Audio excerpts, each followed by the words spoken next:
Hello, Gaston County. Welcome to episode number 77 of Gaston's Great, a podcast highlighting some of the great things happening in and around Gaston County. I'm your host, Stephen Long, and we are coming to you once again from the worldwide headquarters of GSM Services as we look forward to continue having great discussions in the coming weeks and months. We simply believe in discussing more of the reasons why Gaston's great. We have another terrific guest this week as we have Keanu Trujillo with us today, who is the host and creator of the Building Belmont Podcast. Keanu, it's great to have you on, and welcome to the podcast. Yes, thank you for having me, Stephen. Thank you for coordinating, Naomi. Yeah, absolutely. So, again, it's great to have you. So, we're going to get started. Keanu, if you could, just tell us a little bit about yourself, anything you'd like to share. Sure. Well, I came to Gaston County. It's interesting how I ended up here, but I'm glad that I did. Definitely divine. God literally brought me here because I came to work for a church. So being here, I'm from New Mexico originally. I've been here for about 5 years now, and I originally lived here in Gastonia, and I was placed with the Gaston campus of Elevation Church. Church having many campuses in the area. It's interesting how it happened. I was between Matthews, Concord, and Gaston, and it wasn't my choice. It was up to the supervisors. Well, the supervisor of the Gaston campus at that time, Jason Price, he had the next up, kind of like the draft pick of, all right, hey, I get the next hire. So I ended up out here. We knew nothing about it. We moved here after a 3-day interview process. We had never been to North Carolina. I had felt impressed to apply to Elevation. I was getting out of the military at the time. I did a brief stint for a year in financial services, and I really felt called to full-time ministry to leverage my leadership there. And one morning I felt, you know what, I like what that church does. My church here isn't as prone to that urgency or the way that they're aggressive about reaching people for Christ. And so I had this impression that said, well, you can't bring that here, but you can go there. So one morning after being 6 months married, sorry, Naomi, being 6 months married, I woke up one morning and went to the gym, came back, told my wife, I think I'm going to apply to Elevation Church. And she said, like the Elevation Church, right? Because she's like Christian stardom, I guess. And I said, yeah. She said, are they hiring? I said, I don't know.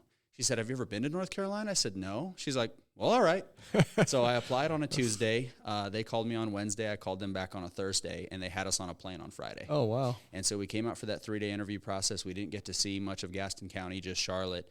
3 weeks later, they gave us the offer. The next day, we picked a spot up here off of exit 19, sight unseen, and 3 weeks later, we were living in North Carolina. And the rest is history. Wow, We just fell in love with the community and decided to stay. That's a whirlwind. That was awesome. That's how I live my life, Stephen. Well, again, I appreciate you sharing that. So it's always interesting to hear maybe it's a backstory how somebody ended up here in Gaston County, because I'm a lifelong resident. Naomi is not a lifelong resident. But if you want to hear more about Naomi's story, you can listen to episode number, 75? Yeah. It's worth a listen. But again, I do appreciate that, and I think hopefully you couldn't get here quick enough, and now you're going to be here for the duration. So we're talking about your podcast, Building Belmont. So kind of, if you can, give us some background. How did that get started? What was the mission? What are you trying to accomplish? And because, listen, I've listened to a couple excerpts from different episodes. It's really good, and so we're really, I just want to hear, let our listeners, hear about, kind of what's the backstory on that getting started. Absolutely. Well, as I mentioned, being here for about 5 years, I spent 2 years with the church on staff there. And in my role in leadership development for the volunteer teams, I had a lot of leaders that owned businesses. 2 of them specifically were Summer and Preston Wilson. Another one was John Logan, owner of Luray Athletic Club. Summer and Preston Wilson, the owners of William Henry Salon, Ballard's Barbershop, and the Spa. So they became friends early through church, and I started to uncover these stories in the community, and I just love genuinely getting to know people's story. First time I was looking for a barber here before Ballard's was open, I went and sat at a barbershop. I waited for like 2 hours. I won't say what the barbershop was. I don't want to give it a bad rap. I don't think it's open anymore. And I sat next to a guy, got his whole life story, how his dad passed away from cancer when he was young. He lived with his mom in Concord. I go back to tell my wife about it, and I'm telling her this guy's life story. And she said, what was his name? I said, I didn't ask his name. I just got his whole story. So I genuinely love getting people's story. So I started to learn their stories, and one story that really stood out to me was actually the story of William Henry Ballard. You're a lifelong Gaston County resident. Do you know his story? I do not. Henry Ballard? I know the name, but I do not know the story. He is Preston Wilson's great-grandfather. Okay. He owned a barbershop in what's now East Belmont. And Preston would go in and sweep around his grandfather's barbershop when he was young for a nickel. And he really learned a lot from him. He was a Navyman. He was a Belmont City councilman. And he really helped to shape the man that Preston is today. Well, Preston, I'll make the story short. Preston's going to love or hate that I shared the story. His grandfather actually ended up passing him down his barber chair after he passed away. And Preston actually used that chair as later on an investment that got into real estate, which then eventually became what is now William Henry Salon. And that was legacy work. Well, where I come from in northern New Mexico, I like to say it's like if the middle of nowhere had a middle of nowhere, that's where I'm from. So it's where New Mexico's, Texas, Oklahoma's, and Colorado's middle of nowhere's meet. And I'm right there on the corner. Okay. So entrepreneurship or, legacy just wasn't really encouraged. You lived paycheck to paycheck. We lived very poor. We took care of our family. That was humble. That was noble. But they had started to instill a mindset in me that, hey, legacy is important. It's not about what you do in this lifetime. It's about what you leave behind. Well, William Henry Ballard was leaving a legacy in Preston that ultimately led to this legacy now. They have about 100 providers in that organization and so many others that they've inspired like myself to become entrepreneurs. So I knew that story, but I knew most people didn't know that story. So I said, well, I don't want to be selfish and start capturing these stories. I should start recording them. Well, I had started a podcast with my first business and still primary business, True Strategy, because I loved talking to people and getting their story and hearing myself talk to a degree. And so I thought, well, let me use those skills and serve my community, because most of my business, because I started it June of 2020 and COVID, was with my network that was everywhere else. So a lot of my business was not in this area. So it left a big gap to say, well, how can I serve my community here? Because I don't really do a lot of my coaching and consulting here in the area. Now that's started to change, but it's still intentional to say, well, what can I do to give back? So I started thinking about, what about a podcast to interview local business owners and understand their story, partially also to serve them, because when you know Steven's story, and you know the story of GSM, and you know the story of, and I was reading it out in the lobby, how Fred started GSM, your grandfather, right? And then passed it on to Ronnie and Judy, and now you and your brother Joel run the company. That's legacy work. When they connect with that story, it's so much more than heating and cooling, right? Or services. I'm connected to that story. So I wanted to do that coming out of COVID, because personal is so powerful. So when people were shopping at, Gigi's Boutique, or they were getting their haircut at Ballard's, or they were visiting, Majid at Everyday Market, they can connect with the person, and that investment goes so much further. So we started and, just continued to build from there. Got some great episodes. We've been able to actually monetize the podcast at this point. The reason being is so that way it can continue to sustain itself. Sure. And, now we're here talking to you guys. So again, being able to share our story. And this is the first time I've been interviewed about my story. Well, good. So, I appreciate that. Absolutely. I'm glad to hear that. That's what led to Building Belmont and getting started there and starting capturing some of those stories. We say capturing stories, creating connection, and sharing information. Okay, well, if you look at the list of your guests, it's good. I mean, a few people that I know on there. Jennifer Church, I know is someone that's in my Rotary Club, and I've gotten to know. And so, but it's good to see that. It's good to hear, because you're right. Those stories are often not told, or not enough people know about them, or you might even call that, what's that brand story, right? For companies that oftentimes business owners they don't want to share that, and they should. Even we probably don't do as good a job as we should about sharing the history and about our company. So, what have you kind of share? What have you learned through your? I mean, how many episodes have you recorded so far? We have recorded about 35 episodes. Yeah, that's what I thought it was. I was thinking 33 to 35. So what have you learned through those 35 episodes, or what stands out the most as you've talked to these business owners and giving them an opportunity to share about that? Well, what's interesting is what you just shared there, that most people won't share their story. And I think it's because we don't want to be in any way self-serving. Yep. So we think, well, I don't want to share my story because now I'm making it about me. Well, if that's where it stops, then that's true. But how do you share your story to connect with a person to ultimately serve them?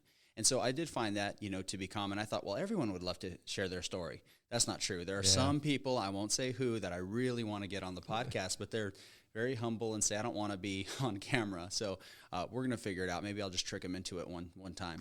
But I've learned that. I've also learned that there's just this way that Gaston County operates that is very special. And I am of the personality type that I really like an underdog.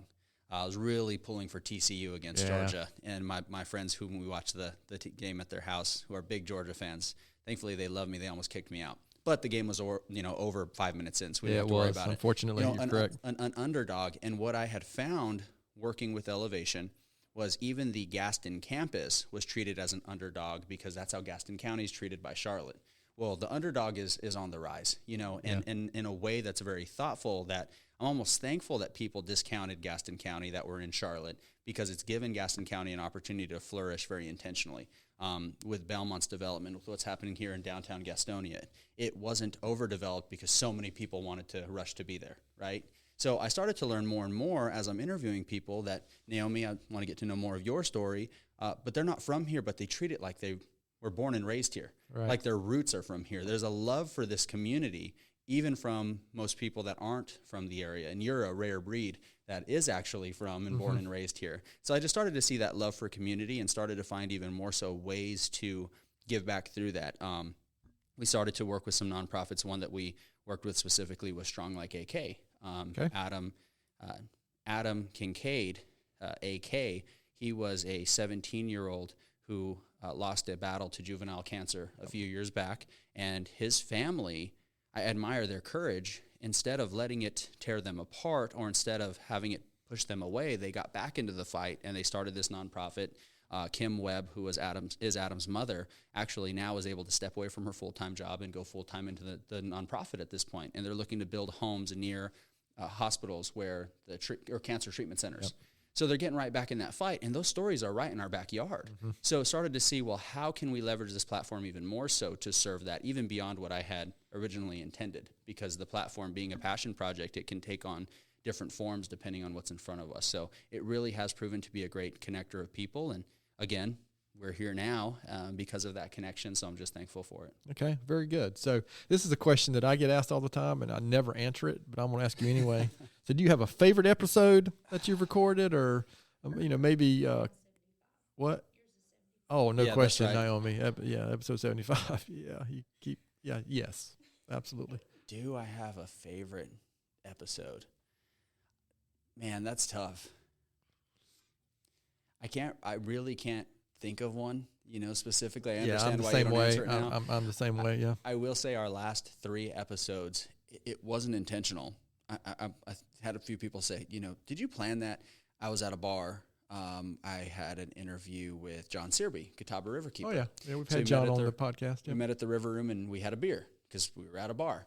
Then I met with Patrick Murphy from Heirloom and Honeycomb Cafe. They have my most favorite old fashioned because it's barrel aged, so we had a drink. Yeah, listen, I got reservation tomorrow night, Friday night at Heirloom. Have you had the barrel aged old fashioned? Do you drink? I don't want to. Oh yeah, okay. I'm a big craft beer guy myself. Finding breweries when we travel is kind of we my wife and I and another couple, we plan out trips based on how we can get to the breweries on the way. Okay. So yes. I don't know that I've had that. But I might have to check it out Friday. If you're a bourbon fan. Yes. Okay.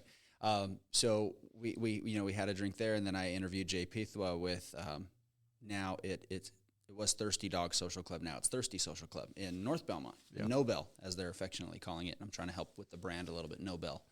And we had a beer there too. And so people were like, oh, are you okay? Like, yeah, absolutely. We were at a bar though, like when in Rome. Yeah.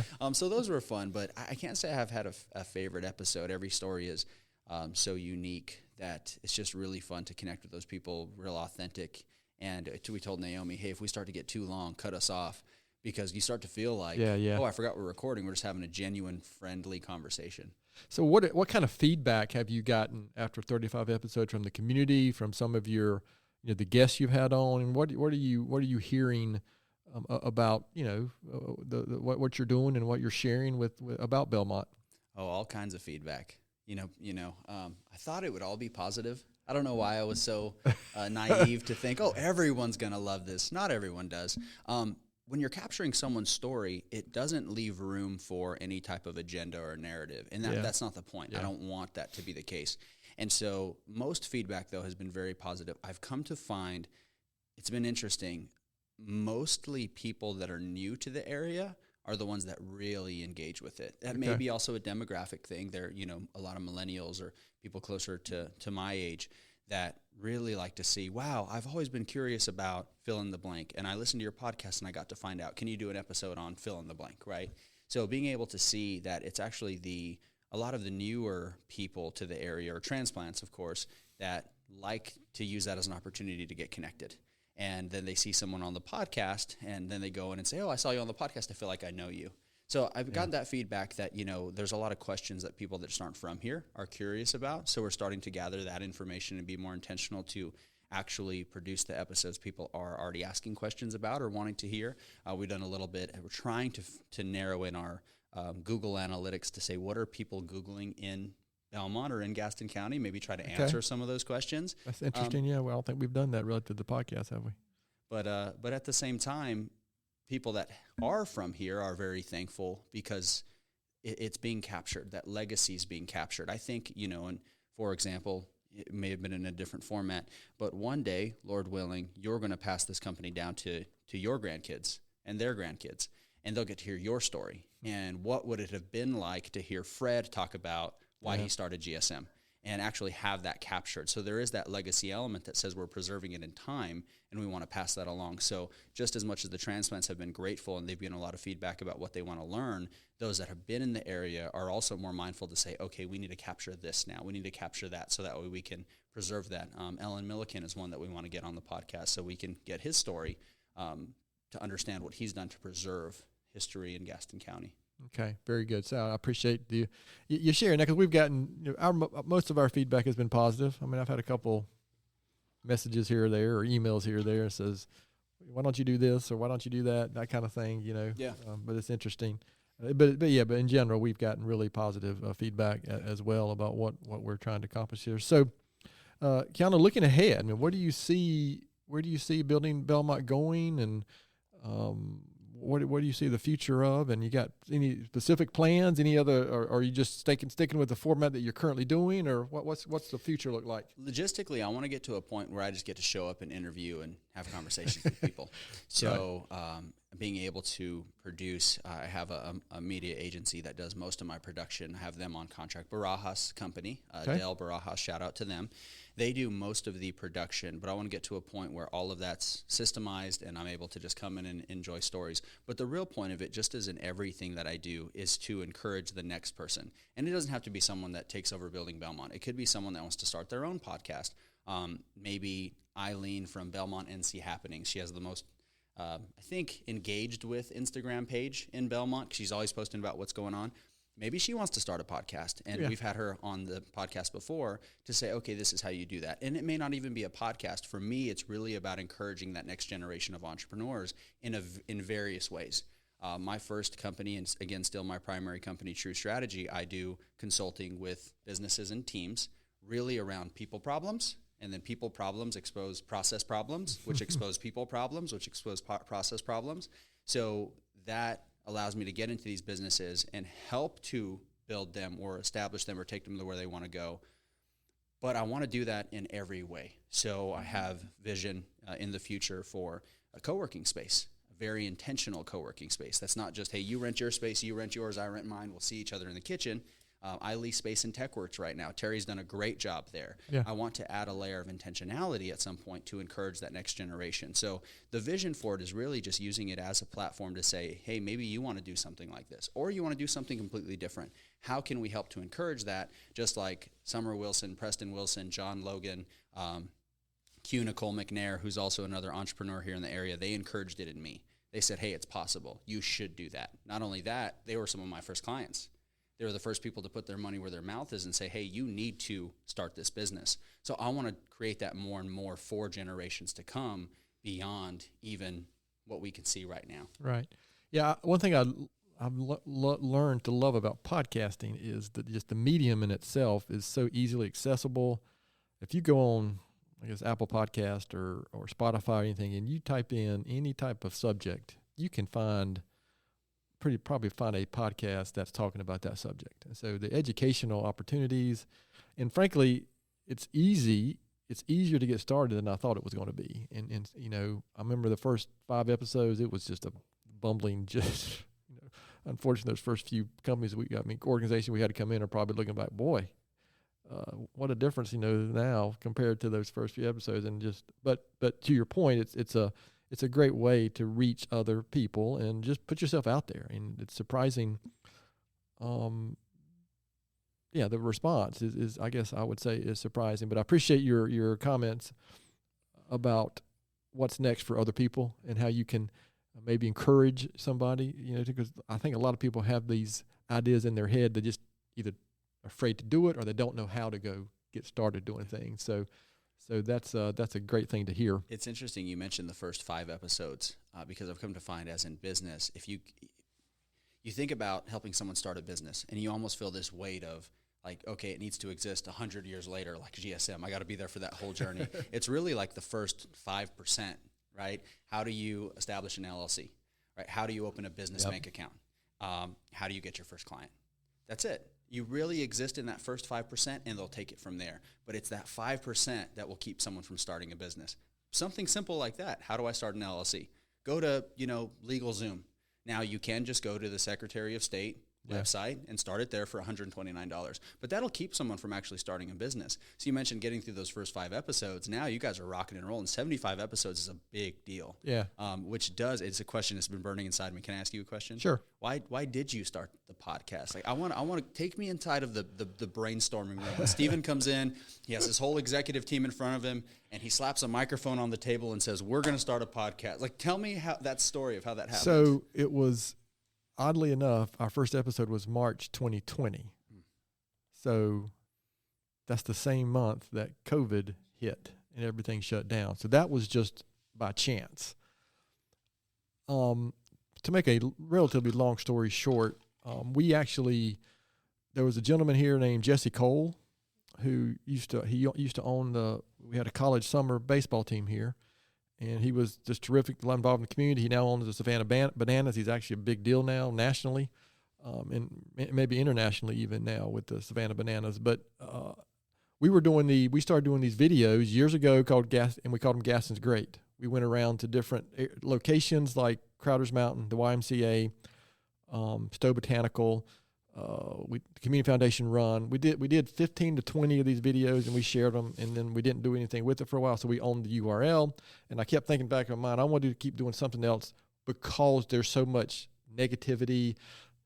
You mentioned the view that Charlotte has about Gaston County, and I just, being a lifelong resident and personally being involved in so many things like the United Way, Gaston Together, the Community Foundation. There's so many organizations that I personally have seen doing the good work. The Police Foundation here locally, I was a board member for a while. So we just felt, let's do something to expose these organizations and people that are doing so great work around here. And let's talk about something positive. Let's put something out that shows that Gaston County really is a great place. And it really was that simple. I mean, interesting along the way. I've had a few people ask me, well, what's in it for you? What's the point? I said, well, there is really no point other than let's talk about something good. And selfishly, I didn't realize this at the time, but it's been fun. I mean, we've met so many great people. A lot of the people that I already knew, but some of them I had never met before. And so it's been, and I hope that's what we've accomplished through 76 episodes is talking about, good, positive things going on in Gaston County. And we've got another 5 or 6 probably already scheduled, to record in the next, month or so. And as long as people continue to, call us or call us back or email us back, we're going to keep doing it. So that was it. There was no other grand scheme. And I remember thinking I had done enough research. And I'm a podcast listener. I mean, I've got 10 to 15 that I listen to. I just rotate through them. And anytime I'm on my vehicle or running, I am a podcast guy. And I haven't listened to the radio, I don't know how long. But there was a lot of articles I read that said most podcasters get to that 7th or 8th episode and they're done. So that 7th and 8th episode, I was like, okay, we're going to get past that because that's what I read is a lot of guys. They either run out of ideas or they get discouraged because they don't have any followers. And I don't know, we don't have a whole lot of followers, but we have enough that, we've hit, 11,000 downloads or whatever. Yeah, I mean, that's to me, I'm just like, what? That's amazing. That seems, yeah. I mean, when we hit, I saw your note, going through yours that you hit 2,500 like after very few. It was quicker than we got to 2,500. So So well done. Thank you. And so I'm just thinking, yeah, really? I'm thinking if we had 50 people listen, that would be enough for me, to keep doing it. But it's been a lot better than that. So I don't know if that answers your question, but that was just the, and we started on a podcast just because I've been listening to podcasts consistently for 7 or 8 years probably, and whether it's a leadership podcast or a spiritual podcast or a business podcast or a humor podcast, sport relay, whatever. I mean, I listen to a lot myself. So it's a very different relationship from numbers like on TikTok or an Instagram reel that are, 50,000, views on one video that's posted for a day, because that's, 10, 15, 20, 30 seconds of someone's life. Whereas when someone actually sits down and listens to a podcast episode, 30, 45 minutes, an hour, that is a much more involved and intimate relationship. And so the numbers look different, but they're also more valuable. So, for example, if you have Jesse Cole Jesse Cole, yeah. I'm sure he's listening to your episodes because he likes you, right? Maybe. So that's he might be too big of a deal now to listen to us. But. Maybe. Shout out, hey, Jesse, remember us. He's listening to that. It's much more engaged. You won't find him probably scrolling TikTok. So there's also the mindset around people that engage with podcasts that are usually more involved, more successful at a different stage of their career and wanting to get more engaged. So the numbers are different. You guys are doing a great job with what you're doing here at, 11,000 downloads already.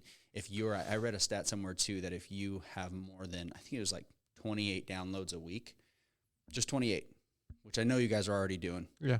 Just 28, you're in the top 50% of podcasts worldwide. Because that's same all point, That's all you, Naomi. You're crushing it. You're probably top 20%. So it's an interesting medium. The funny thing this past week was that episode with Naomi and Amy. I mean, as of yesterday, was 138 views on YouTube, and I don't even know how many times the audio has been downloaded. So I hadn't even looked at that. Very well. So good. So we'll have to. You're right. Maybe we need to switch. We switch spots, and it may really blow up. You have to get a polo like that, though. That is awesome. Yeah, it's what's the phrase? What would we call it? Obnoxious? Is that extra? Extra. Okay. Are you an extra type of guy, Stephen? Only with these shirts. Okay. Otherwise, I'm not much of an extra guy, am I? Not really. Silk? No. Okay. So, kind of remembering, we're kind of focusing on Belmont today, obviously, but it is a big part of Gaston County. Maybe one of the most well-known, municipalities here, and it's great. I mean, I spend a lot of time in Belmont myself. But focus on Gaston County. Why would you say Gaston County is better because of your podcast and what you're doing? Ooh, that's a big question. Talking about yourself, right? Mm-hmm. How is Gaston County better?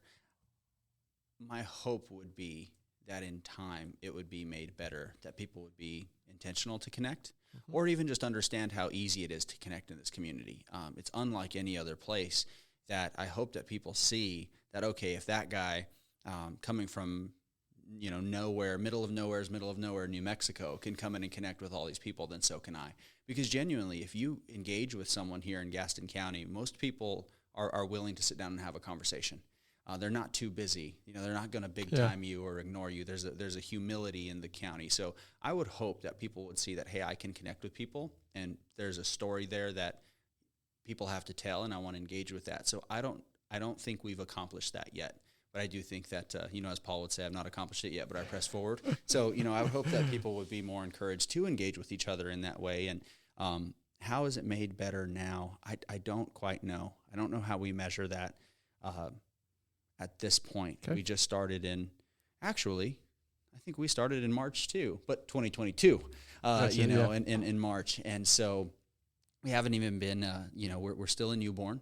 We'll see how that takes shape. But I just hope that it served those people that maybe if it's brought in a couple more clients to a business, or, maybe if it's given a couple more dollars to Strong Like AK in their organization, as long as it's connecting people, then it makes it better in that way. Okay, very good. And you know what? I just told a flat-out lie. It was March 2021 when we started. I don't know where in the world I was going with that, but it was exactly a year after COVID, and so we had all that. And I don't know what your experience was with, this is my opinion, it seemed like through COVID, there was a little bit, another thing that kind of drove us starting was, seemed like we had a little bit less grace for each other.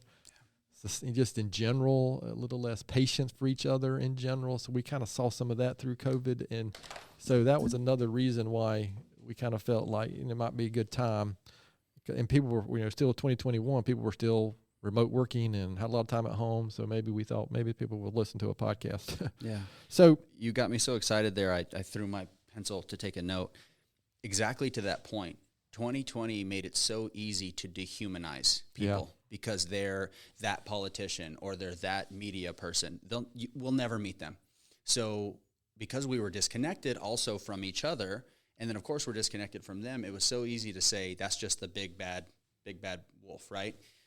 What I wanted to do with the podcast was to humanize people, and we're even doing some things that may be not as popular, but I want people to see that's a person behind that, or that there's actually someone there, that GSM, although it is a very successful and well-known company in the county, that's Stephen, right? That's a person, that's a human behind that. And we all became so prone to dehumanize others instead of understanding, well, how can I connect with that person? And so with our podcast, there's no hiding. You're going to see me at Harris Teeter or Aldi, just like you're going to see anyone, and we can sit down and have a conversation so we can actually face those things. And another point that you brought to mind was personal is powerful. We all know the marketing schemes at this point, right? You know that if you go onto a website and it says 15% off, just enter your email. Why are they capturing that email, Naomi? So they can continue to contact you. That's right. It's not a surprise anymore. It's not a surprise that when you even go to your scrolling Instagram and it says, hey, get this free book, just pay shipping. That is a lead gen, right? That is a funnel. Then they're going to go and sell you the $2,000 thing later. Everyone knows those things now. Yeah. So let's get beyond that and actually connect personally. There was a time where the big media or these big strategies for marketing were very, very successful because it was new. Well, just like in the church world, there were the hymns and then there were the rock bands. What are even the mega churches singing now? Hymns, because everything's cyclical.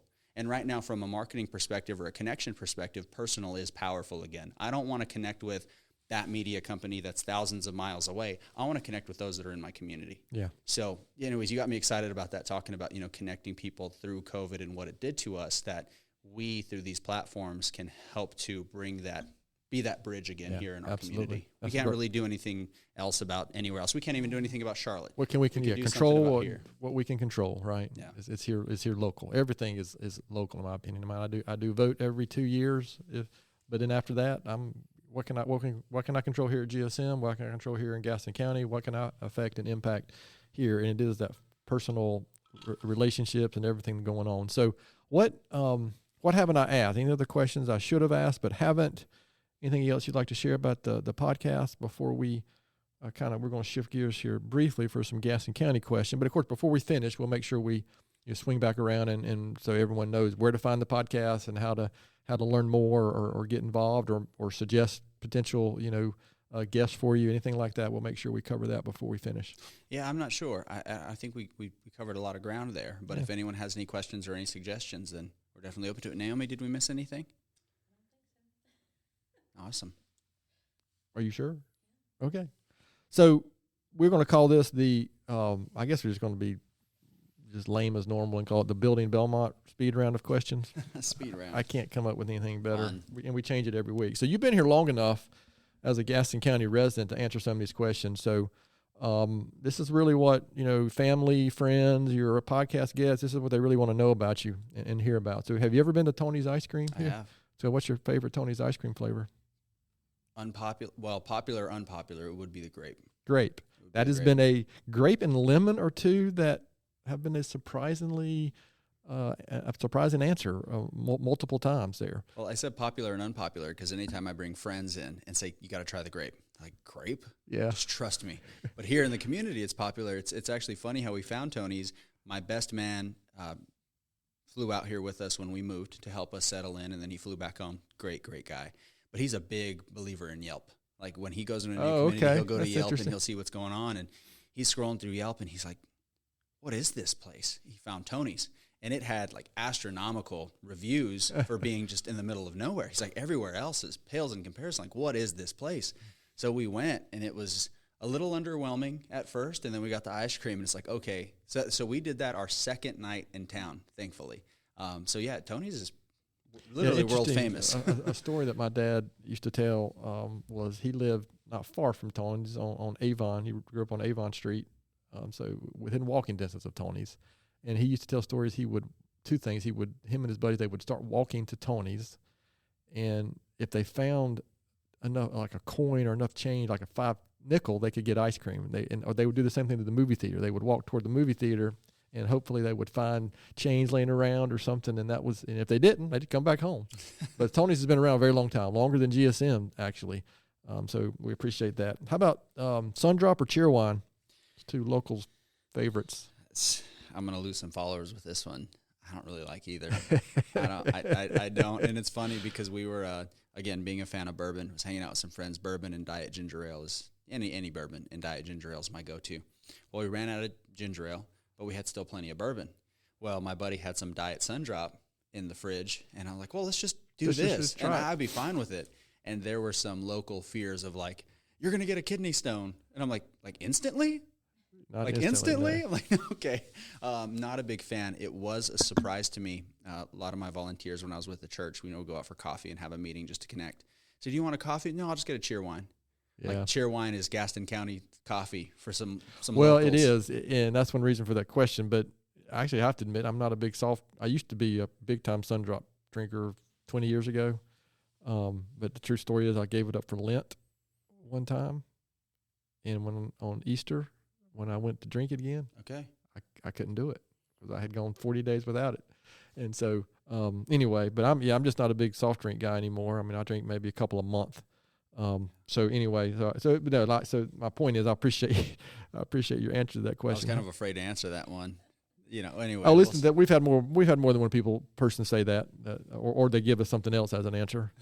So we'll put bourbon down. Bourbon, yeah. What's your favorite soft drink? Bourbon. Favorite local restaurant? Favorite local restaurant? Oh, that's tough because we have some really awesome new ones in Belmont. Yeah, you do. Now. Yeah. Heirloom coming in has been quite a treat. Honeycomb as well, its sister. Before that, I would say Webb's. Let's come your way a little bit. I'd say Webb's. The experience, again, Jim Marasso, great human being. Yeah, great community servant. Yes, great community servant. He's also another one that came from Charlotte and was like, Gaston County is that land like in Lion King that you don't go to. And he's like, I can't believe that I thought that for so long now. He loves it, literally lives there. So I'd say Webb's. Okay, yeah, that's a good answer and a popular answer as well. How about favorite outdoor activity in Gaston County or favorite park or anything you have? Crowder's Mountain. Yeah, Crowder's is great. I do the quick straight up hike. That's kind of my life. Like I'm also a big guy, so like 100 meters as fast as I can. That's it. I'm not an endurance person. So we did hike the long trail one time, and I thought I just like the one where we go straight up. It's like that's like more difficult. Yeah, but it's quicker. Let's get to the top. Yeah, Crowder's Mountain. I'm with you there. Yeah, Crowder's Mountain is a great asset here to the county. So this is my question, and I may modify it slightly just to see what happens here. But UNC, Duke, NC State, or University of New Mexico? Clemson. I get a lot of heat. I'm a little bit of I mentioned pre-show that because New Mexico has a football team that's not really much to cheer for. I was very college football agnostic. I just loved college football, so we could be watching any game. We could be watching D3, whatever. I just love football. So moving here when I had moved here, Clemson was on that rise, but I also loved Dabo Swinney as a man. But I started liking Clemson before I even moved here. Well, then I also found out it's very unpopular to like Clemson here in Charlotte because it's UNC Duke, but they have a combined hatred for Clemson. And then you have SC, right? So they also do not like Clemson. So I like kind of being contrarian. And so during the UNC Duke rivalry week, depending on who I'm talking to, I'll pick the other team. So I'm talking to a big-time UNC fan. I'm like, I just think Duke has their number this year. I'm talking to a Duke fan. I'm like, Well, not that it matters, but NC State did just put a beat down on Duke by over 20 points here a couple games ago. So you're an NC State guy. Forever, that's where. Yes, I am. I had to. Matter of fact, my dad went there. My uncle went there. My brother and I went there. So yeah, we grew up with the disease of NC State athletics. I'll let it slide that NC State stole UNM's logo, their mascot. So I'm confident that's not true, but we will. Yeah, we will have. We just had something to edit out of the podcast episode. Naomi.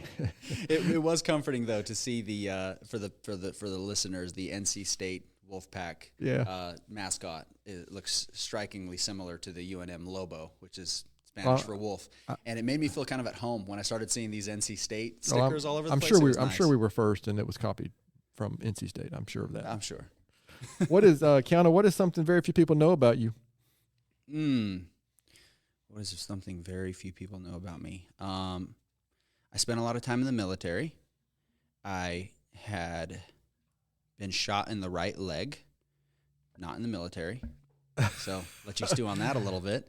Not during my service. That's a first. That's definitely a first that we've heard on the podcast. And I've jumped out of a perfectly good helicopter at 120 feet. Oh, my. Yeah.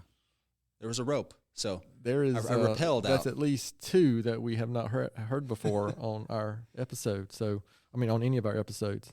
What about got a book or something that you've, besides, and of course, you asked for a podcast recommendation. So besides Building Belmont, a podcast you listen to or a book that you might recommend to our listeners? My favorite book, second only to the Bible, is called Rhinoceros Success by Scott Alexander. It's a book that when I did my year in finance with Northwestern Mutual, it's something that long ago a managing partner for the company adopted, giving this book to all of his potential new hires. He'd give them the book and say, read this and come back to me. And if it resonated with them or if they identified with it, he knew they'd be a good fit. If it didn't, the process stopped. Oh, wow. So I got this book when I went into finance. Thankfully, he gave it to us after, we were hired.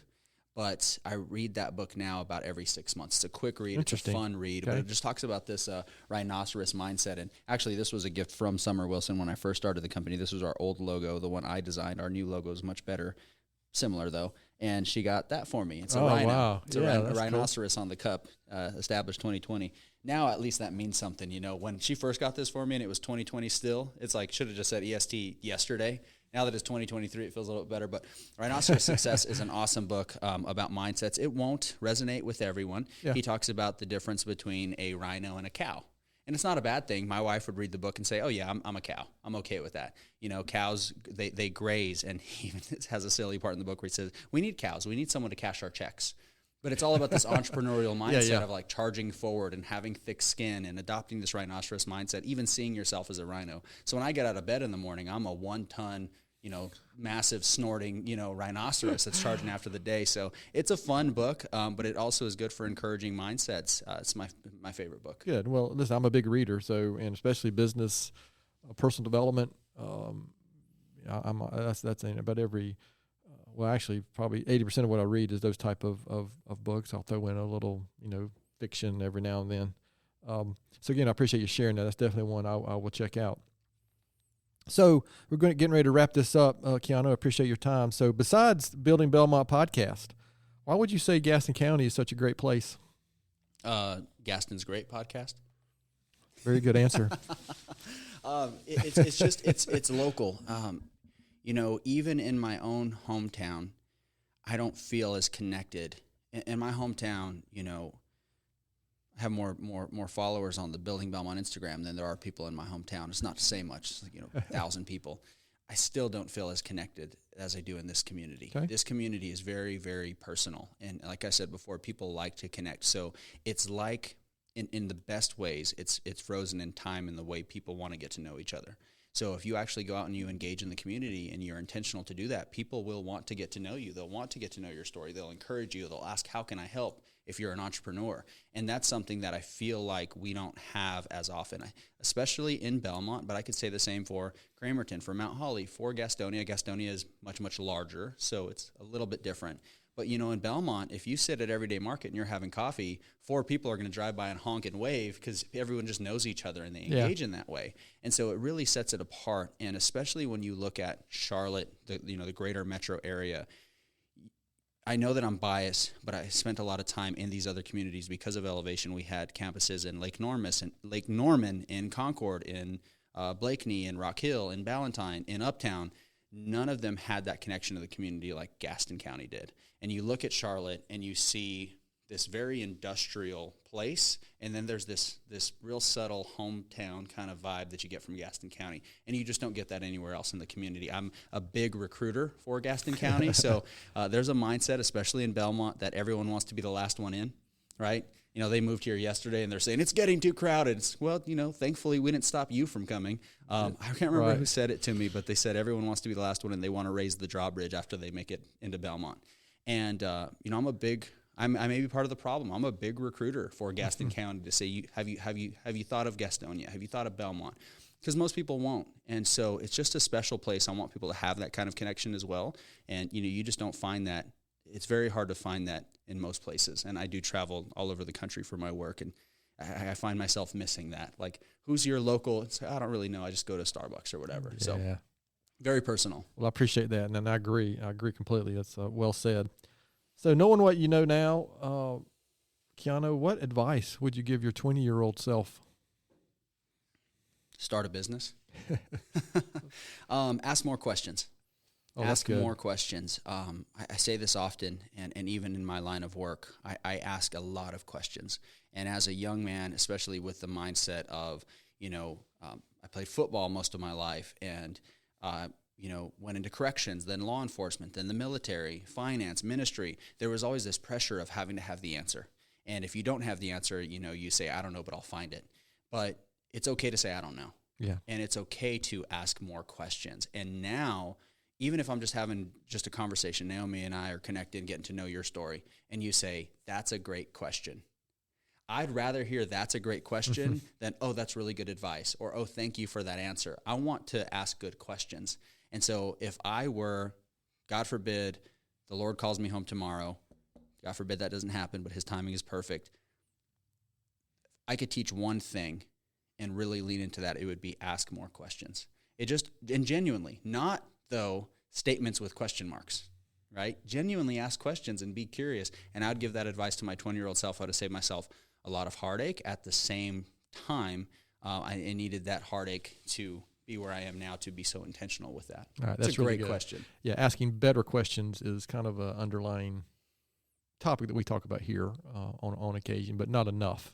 And you're right, is ask good questions that leads to so many positive outcomes, regardless of the circumstance or situation that you're in.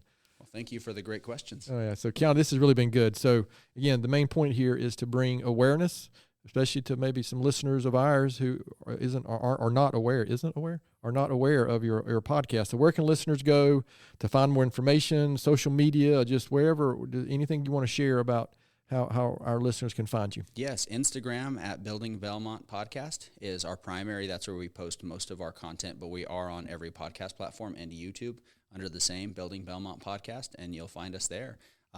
Personally, you can find me at Keanu_Trujillo on Instagram. That's where I also focus my efforts for social media. And if you have any questions or you want to share your story on the Building Belmont podcast, you can email me directly, connect@buildingbelmont.com. Okay, connect@buildingbelmont.com. So that's very good. So, Keanu, this has really been good. I appreciate your time, and I appreciate what you're doing.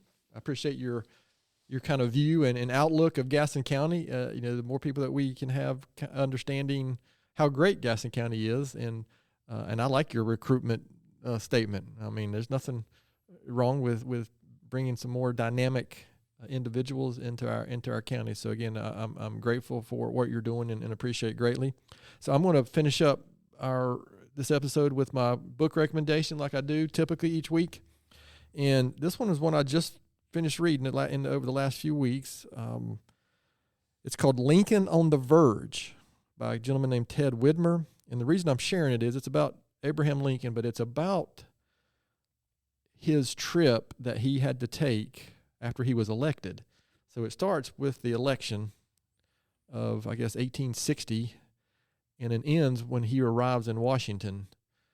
So the reason I'm sharing it is probably because it's a good read, because we think we're in the current environment we're in. We think that we're so divided, and politics is so divided.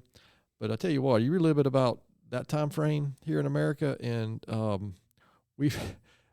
we were not quite as divided as the country was at that time. I mean, so it helped give me some perspective on what he had to deal with just to get to Washington, D.C. from Springfield after he was elected. I mean, it was uncertain that he was going to make it because the country was so divided. So it just helped give me a little perspective, and it was a great read. So I would recommend that. And my quote and thought for the week, I'm actually for the first time going to use two quotes and thoughts, and I intentionally went to Abraham Lincoln, and I pulled one that I already used in maybe episode 9 or 10, but it's related to kind of what Keanu and I have talked about today, and it's also related to that the book about Abraham Lincoln, why I believe he was such a terrific president. But he said two different things. First one he said was, "I don't like that man. I must get to know him better." I tell you what, that's one. That's an aspirational quote for me because I wish I could do that. But again, I think that's a really good one. And then second, he said, "Those who look for the bad in people will surely find it." So those are both, to me, kind of an outlook. How do you view yourself and the people and relationship you have? Well, let me read both of those. The first one was, "I don't like that man. I must get to know him better." And he also said, "Those who look for the bad in people will surely find it." So again, take those for what it's worth. And again, to our listeners out there, thanks so much for listening to today's episode. Please continue to spread the word if you can about the podcast. And please don't hesitate to contact us here at our email, which is podcast@gastonsgreat.com. We're always looking for suggestions for future podcast topics and guests. You can find the I think you can, the podcast and subscribe at the website, gastonsgreat.com, or anywhere you listen to podcasts. And please follow us on all our social media platforms. And apparently, according to Naomi, giving us a good 5-star rating helps the podcast get noticed. Is that correct, Naomi? Okay. Thanks again to Keanu for being our guest today. Gaston's Great is produced and brought to you by Naomi Hunt and Amy Anderson from GSM Services and edited here locally by the Sumner Group. I'm your host, Stephen Long. Thanks again for hanging out with us, and please keep coming back to hear more reasons why Gaston's great.